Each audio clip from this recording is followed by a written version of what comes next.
ऐसन करे जके उके कैसे भूलबो राम, कैसे भूलबो राम। दर्दिया दे के नाम श्याम कहाँ चल गैला हो।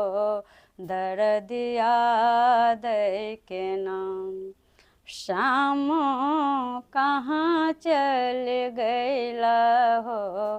दर्दिया दे के नाम श्याम मथुरा पड़ैला हो।